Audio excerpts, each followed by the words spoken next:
rising Australian dollar is setting historic records. Queensland importers are cashing in, but our exporters are concerned. Maria Hatzakis explains. The push to lure interstate visitors to Queensland and keep locals holidaying at home is losing its appeal.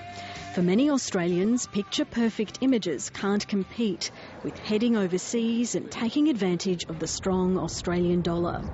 The booming currency has winners and losers. International travellers, the state's retail sector and importers stand to benefit. It's turned the tables on this time 2 years ago, I guess, where the Australian dollar dropped to the 62, 63 cents, and at that point it was the importers who were holding the bucket of tears. This time it's the other way around, so you probably like to have a strongish Australian dollar, but probably around 80 cents, not parity. But some of the industries at Queensland's economic core that fire the economy as a whole could be taking a tumble. With an economy like Australia's and particularly Queensland, we are very, very export reliant. So whilst exports produce 1 job in 5 in Queensland, if you affect that sector, it does flow into the other areas. So a lot of the wealth of your country is produced through exports, and if you hit that, you hit the overall economy. The agricultural sector is nervous about the prospect of having to compete internationally with a soaring Australian dollar.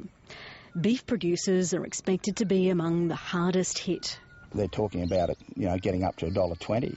I mean, that's pretty scary. I just hate to think if it does keep rising at the way it is, just what is going to happen. Central Queensland producer Max Gunthorpe is used to the challenges of the industry, having grown up on the land. Well, anybody that's got fat cattle, I mean, I'm only a small producer, but I've got some friends in the industry who are very big producers, and their costs, while things are like they are with the dollar, selling fat cattle, their costs, what they're losing, it must be horrific, the losses that they're incurring with the dollar being where it is. Max Gunthorpe says beef producers are already struggling. Your cartage costs, transport costs, with increased registration on trailers and dog trailers. Your fuel costs, your yard fees for selling cattle have gone up. Your killing charges have gone up. It's just, and I mean, the last thing we need is a rising dollar, because I mean, anyone trying to market fat cattle with the dollar like it is now is we're getting stung both ends. And the beef industry isn't alone. Agriculture as a national economy exports around $30 billion worth of products. So when you put a high dollar against that, certainly our commodities are less attractive for our customers. Cotton, wheat and cane producers are expected to feel the impact too. We know that, in theory, every cent that the Australian dollar rises can knock off about $300 million in value from that $30 billion worth of agricultural output for in terms of export dollars, and that's a huge problem for us. It can knock off about $7 a bale off a bale of cotton, so that comes down to the bottom line of income for the producer. So it can have some real impacts on what people are paid at the end of the day. And mining, which drives a big part of the economy, predicts a cut in profits.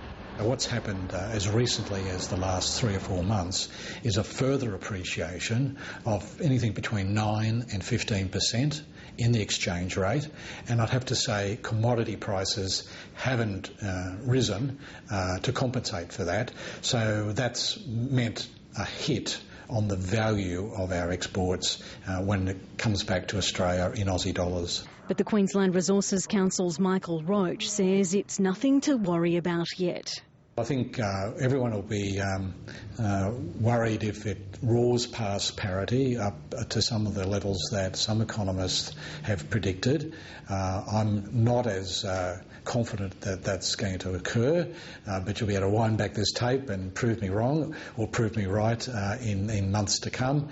I think more than anything else, we're keeping an eye on demand and our ability to be a reliable supplier to our customers. For Queensland businesses to survive, the key is to get the balance right. I'm sure if you ask the question, your exporters want the dollar around 50 and your importers want it at $1.50. So it's hard to get the balance right, but I think certainty is a big part of it. But you've got to keep your dollar low enough so that those industries that are reliant on exports can survive, and we all feel the flow on positive economic effects from that. But until that balance is achieved, exporters are expected to continue to suffer. At the end of the day, the chooks are going to come home to roost, because at the end of the day, anyone producing fat cattle are going to be copping it while we've got the dollar where it is.